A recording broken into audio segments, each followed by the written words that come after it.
en train de parler des vrais adorateurs. Donc, il y a un profil des vrais adorateurs que nous devons développer. Et je crois que je suis en train d'écrire un livre qui porte ce titre, Profil d'un vrai adorateur. C'est là que je pense, avec mes enfants, que nous avons une mission à faire, nous avons une démarche à parcourir, nous avons un tronçon à faire qui est encore assez long pendant que nous vivons sur la terre. Aujourd'hui, si je prends mon bâton, non, je pense que quelqu'un pourra me dire qui t'a placé gardien des autres. Comme Caïn a répondu à Dieu avec beaucoup de ferveur, est-ce que tu m'as placé gardien de mon frère? Je ne pense pas que je sois gardien de mes frères. Mais si par contre je vois un frère faire quelque chose de mauvais, je ne vais pas prendre le micro, je ne vais pas passer à la télévision. Je peux vous dire que je suis en entretien avec un bien-aimé qui chante, parce que je crois que j'ai aperçu au travers de sa façon d'être des choses qui m'ont personnellement tiqué. Je l'ai appelé en aparté. On a parlé entre nous, il a reconnu, et je suis en train de prier avec lui. Je ne peux pas apporter ça à la télé. Non, je ne peux pas dire, voilà, il y a des gens qui commencent à faire ça. Non, non, non, sans oublier que je suis moi-même aussi serviteur. Je crois que nous avons tous un seul maître. Il y a moyen de mettre les gants et d'aller avec beaucoup de délicatesse. Nous sommes dans un milieu assez hétérogène. Ne pensez pas que tous ceux qui viennent ont reçu l'appel de venir. Il y a des volontaires qui sont aussi dans le champ. Donc, il y a des objectifs qui ne sont pas nécessairement les mêmes. Donc, il y a des sujets qui peuvent être des sujets à controverse. On peut commencer aujourd'hui à débattre sérieusement et même en arriver à des échanges beaucoup plus monstrueux. Je crois qu'il y a moyen de gérer ces différences, d'accepter d'abord ces différences et de faire en sorte que dans ce que nous faisons, nous puissions nous atteler à rendre des choses dont nous sommes convaincus. La mission que Dieu nous a donnée s'arrêtera un jour parce que quelqu'un a juré de nous tuer. Mais il peut arriver à Pau qu'on arrête de vivre un jour. Mais l'œuvre de Gaël continuera. Parce qu'il y a des tenants de cette œuvre qui sont restés encore vivants, ils ont encore l'avenir devant eux. C'est la raison pour laquelle, personnellement, en tant qu'individu, je n'ai pas voulu incarner ce travail. Je n'ai pas voulu porter sur mon dos le fardeau tout seul de ce travail. Je n'ai pas voulu mûrir en moi-même la mission de cette mission, au point où le jour où je ne suis pas là, tout s'arrête. Malheureusement, il y a des gens qui partent dans la tombe avec leur ministère, des gens qui s'éteignent avec leur vision. Je ne crois pas appartenir à cette génération et je lutte tous les jours pour que même après moi, même un jour où le Seigneur me dira, toi, désormais tu feras tel autre travail, mais à côté de moi, qu'il y ait cette génération de personnes qui ont compris le travail et qui ont saisi la mission et qui continuent. C'est encore possible.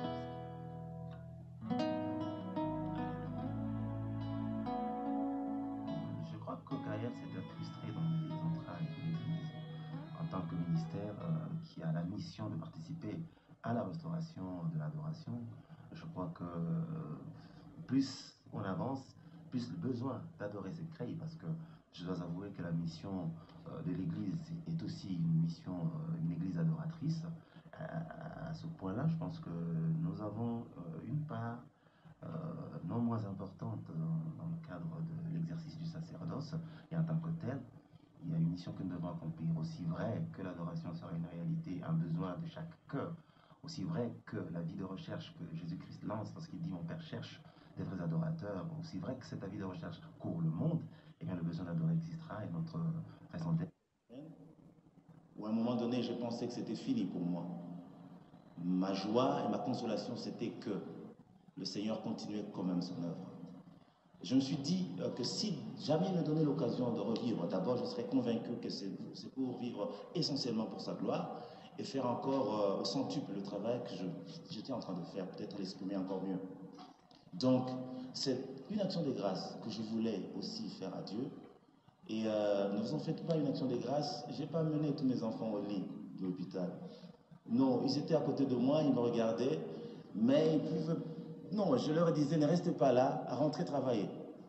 Donc, au moment où j'étais là, en train de chercher le départ, qui venait toujours pas, ils travaillaient parce que je leur ai dit, il ne faut pas que ce travail s'arrête parce que je ne suis pas là.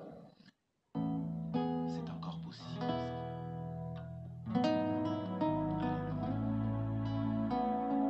Et je prends ma disposition en tant qu'encadreur de laisser derrière moi une génération des enfants qui ont compris et qui ont saisi la mission.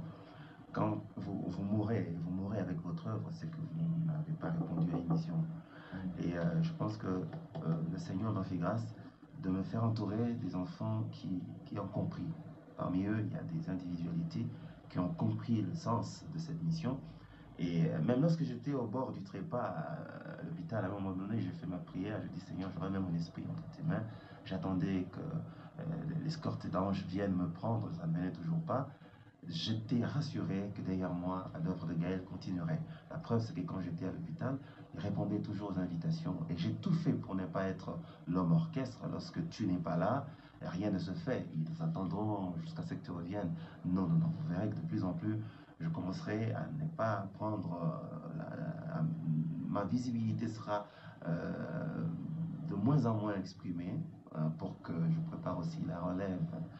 C'est pas pour rien que j'ai inauguré maintenant une nouvelle, c'est-à-dire ceux qui ont la grâce de Dieu de faire le lead dans un travail individuel, en solo. Je leur donne l'occasion de s'exprimer. On l'a fait avec Francis, on va le faire avec d'autres.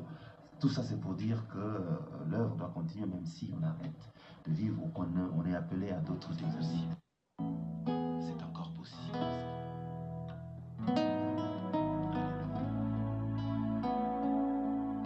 Bon, d'abord, quand on est en face des individus, on ne sait pas trop bien ce qui se passe dans les cœurs. Hein. Généralement, il y a des personnes qui peuvent déjà avoir dans sa tête l'idée de saisir une occasion, la balle au bon pour s'éclipser. Mais je dois avouer quand même que le seul élément qui m'a un peu perturbé, c'est le guitariste qui a été, je dirais, enlevé, mais pas enlevé parce qu'il a donné son consentement. Nuitamment, sa tante est venue de Londres pendant qu'on était en Irlande, et il a pris, ils sont partis. On n'a pas pu le retrouver, mais finalement, j'ai dit, bon, ça c'est un côté difficile à gérer, parce que bon, finalement, ceux qui viennent d'arriver, quand ils ne sont pas branchés dans la mission, dans la vision, souvent, ils sont faciles à tromper par le diable. Dans ce que vous êtes et dans ce que vous faites, je suis appelé à témoigner sur quelque chose qui est devenu une partie de moi-même. C'est-à-dire les avoir avec moi et à côté de moi. Après qu'on a un chemin nouveau, c'est comme une nouvelle vie qui a commencé, eh ben, je suis obligé de dire ce que mon cœur ressent encore fortement aujourd'hui. D'abord, quand je considère Nadège, je crois que l'élément le plus grand qui m'a frappé quand je l'ai rencontré, c'est d'abord son entrée dans l'équipe Gaël. Je crois qu'on était en crise profonde, après le départ de mes très chers enfants qui sont partis. Il y avait un vide quand même assez grand et difficile à combler.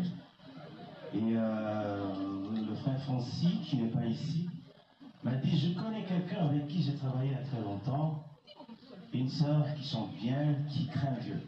Évidemment, pour moi, la condition, c'était craindre Dieu. Je bénis Dieu aujourd'hui parce que c'est un jeune qui est très novice, très profane dans ce qu'ils savent et ils ne savent pas, normalement. Et ils vont découvrir la vie ensemble. C'est une grâce de l'Éternel d'avoir au milieu de cette génération de jeunes gens qui ont la crainte de Dieu. Et quand j'ai appris qu'il y avait une fille dans la ville qui craignait Dieu, j'ai dit, est-ce qu'on peut la mener? Et ce qui m'a frappé, c'est lorsqu'on lui a apporté la nouvelle, comme quoi Papa Alain voudrait vous voir pour que vous intégriez le groupe. Elle a dit, je voudrais bien, mais il faut absolument que j'aille d'abord la pensée de Dieu. Il faut que je sache ce que Dieu veut. Si Dieu veut, je viendrai. Si Dieu ne veut pas, ce sera difficile. Cette réponse m'a mis KO. J'ai dit certainement, c'est une fille qui a la crainte de Dieu. La première semaine est passée, la deuxième semaine est passée, il n'y avait pas de suite. La troisième semaine est passée, puis la quatrième semaine est passée. Et j'ai commencé à m'augréer un peu, j'ai commencé à murmurer, je me dis, mais enfin, c'est qui cette fille? Finalement, c'est qui cette fille? Alléluia. Je dis, mais pour qui se prend-elle finalement hein? Et toutes les portes étaient largement ouvertes et on entendait. Et puis un jour, pendant qu'on était à la répétition, j'ai vu débarquer une fille très joviale, avec un grand sourire, comme elle est en train d'exhiber. Et puis le frère Francis m'a signalé, c'est la sœur Nadège. Moi je dis, ah bon, c'est donc Nadège. Celle qu'on attend pendant les semaines. Et puis elle est venue, on a passé du temps ensemble. Et puis après, on a fini la répétition, on nous l'a présentée, nous l'avons accueillie. Moi je dis donc, votre présence signifie donc que vous êtes prête à travailler. Il dit oui, je suis prête à travailler parce que j'ai la conviction de la part du Seigneur, on se dit Alléluia. Et on a fini. Pendant qu'on sortait, il y avait un petit air musical, il y avait une guitare qui jouait et puis elle a commencé à chanter. J'ai entendu sa voix, je me suis retourné. Ça arrive rarement qu'on entende une voix et qu'on se retourne. Je me suis retourné, je me suis approché et je me suis rendu compte que c'était la personne qui me manquait. Et immédiatement après, j'ai dit, le cantique que vous chantez, nous le reprenons dans le prochain travail. Et quand elle a commencé à travailler, j'ai compris qu'il fallait lui donner un cantique qui irait avec son profil et son charisme. Et j'ai écrit Shiloh en pensant à elle.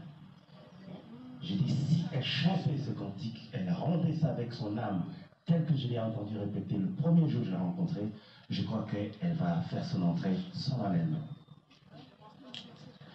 Évidemment, elle peut me le démontrer. Et dès que je lui ai donné le morceau, bien enregistré, elle est allée. J'attendais avidement d'écouter ce cantique rendu par elle. Et puis un jour, je l'ai croisée quelque part dans ma belle famille, on s'est retrouvés chez madame, chez ses parents. Je lui ai demandé, et alors, mon fils? Il dit, non, non, j'essaie de faire quelque chose, toujours timidement et toujours aussi réservé. J'essaie de faire quelque chose, je vais vous faire auditionner. Puis j'ai pris, j'ai écouté, j'ai arrêté d'écouter, et puis j'ai réécouté. J'ai arrêté de réécouter, j'ai réécouté, j'ai arrêté de réécouter. C'était fort. Et ce qu'elle a de plus, et que l'autre, qui est aujourd'hui son mari, a aussi de plus, c'est ce degré d'engagement, cette profondeur dans l'engagement. Quand elle s'engage, c'est son cœur et son âme qui s'engagent. Elle reflète dans ce qu'elle chante, ce qu'elle ressent profondément. Ce qui fait qu'elle codifie son être intérieur à l'élément qu'elle met à la disposition de tout le monde. C'est la raison. Amen. Aujourd'hui, je suis très ravi de l'avoir bras dessus, bras dessous avec Atos, un garçon qui a été Gaël avant d'être Gaël. Je m'explique.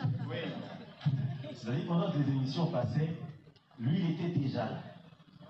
Il suivait avec son cœur, avec son âme, il était déjà partant. Alors quand on a demandé à ce que ceux qui veulent bien être avec nous viennent, il était venu parmi les 500 personnes qui étaient là. Et après que le premier vent soit passé, il était resté parmi les 300 qui étaient là. Et on venait tous les dimanches à l'Emba, on chantait, on répétait, on louait le Seigneur. Il était parmi les 300. Et puis un jour, j'ai dit, aujourd'hui, on va prier avec quelqu'un d'entre vous avant de commencer. Et j'ai entendu une voix lancer la prière au milieu de la masse.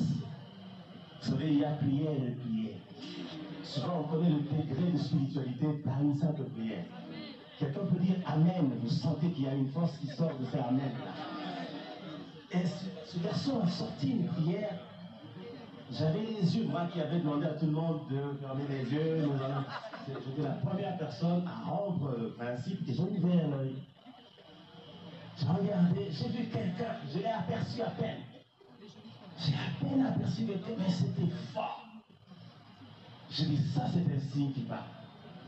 C'était passé, j'ai dit, mais j'aurais pu bien retenir ce visage, mais je crois que je connais ce garçon. J'ai fait passer une semaine, l'autre semaine, on est revenu encore à la répétition. J'ai dit, non, non, non, avant de commencer, j'aimerais que quelqu'un prie encore.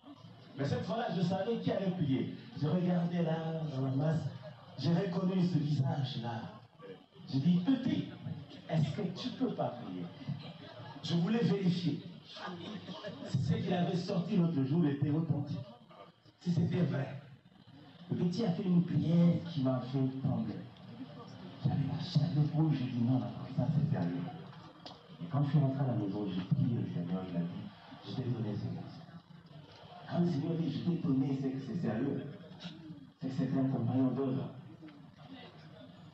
Alors j'ai laissé passer une autre semaine, cette fois-ci, bien ajusté dans ma tête, je me dis, je vais encore aller plus loin que ça. Laissé passer une semaine, 2 semaines, sans qu'il se rende compte que j'étais derrière lui. Et l'autre jour, je reviens, j'ai dit, aujourd'hui, on ne répète pas. On va adorer. On va adorer avec quelqu'un au milieu de nous. Comme ils sont faussards tous, ils cherchaient à se cacher. J'en ai même eu, il avait la tête bien en place. C'est comme s'il savait ce qu'il voulait faire. Je dis, un petit, viens, tu vas bien voir comment il vient. Il est venu avec toute l'assurance. Moi, je dis, tiens, ça c'est une assurance diabétique.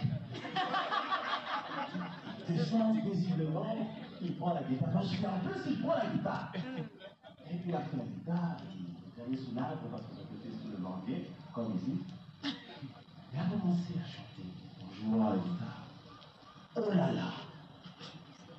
Oh là là! Et puis il chantait, il parlait. Et quand il parlait, je voyais que c'était moi qui parlais.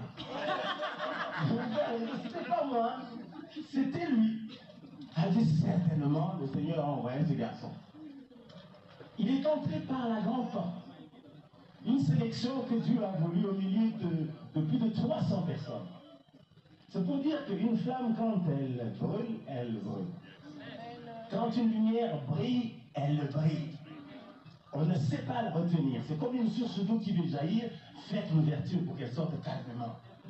Si vous retenez, ça va exploser et ça va sortir de partout. Il est entré. Quand il venait, je lui ai tendu la main, je lui ai dit, je te donne le sceptre pour que tu conduises ce petit troupeau. Je crois qu'il se rappelle encore de cette petite phrase. Je lui ai tiré à côté pour le rassurer, t'en fais pas. C'est pas parce que tu es nouveau que tu es le plus petit. Bien au contraire. Aujourd'hui, il est le coordonnateur adjoint du groupe Adorons l'Éternel. Et je bénis le Seigneur. Ce que je peux leur dire, c'est de poursuivre dans la même lancée. Beaucoup de gens m'ont appelé pour me dire, est-ce que tu es sûr? Est-ce que demain, moi il n'y a pas de demain, Jérôme aujourd'hui, je sais que le Seigneur m'a dit, je t'ai donné cet enfant. Aujourd'hui, c'est un couple, je suis dans la joie de les avoir en face de moi, mais c'est un couple responsable. Il était seul à être mon assistant, aujourd'hui ils sont deux à m'assister dans cette lourde tâche, et je crois fermement que ce que Dieu a dit, il accomplira. Parce que quand vous me disiez, voici le mari de Nadège, moi-même je me suis retourné et j'ai dit, tiens, Nadège me parle toujours de blanc. Moi je vais poser un blanc. Moi je vais poser un blanc. C'est ce qu'elle disait. Moi je vais poser un blanc. Elle en faisait même son refrain. Je ne sais pas si elle a chanté un cantique avec ça comme moi. Et puis moi je vais lui dire, mais ma fille, tu connais ton mari? Et puis elle dit, c'est calmement, regarde. Moi je sais celui-là, il regarde comme ça. Et ça a pris le temps que ça a pris, ça a pris le temps que ça a pris. Elle est allée à l'Irlande, elle a vu le blanc. Et puis elle s'est dit, non, moi c'est pas le blanc. Elle dit, Seigneur, merci, aujourd'hui ils sont mariés pas. Je bénis le Seigneur, le Seigneur nous bénisse. On risque pas, on va.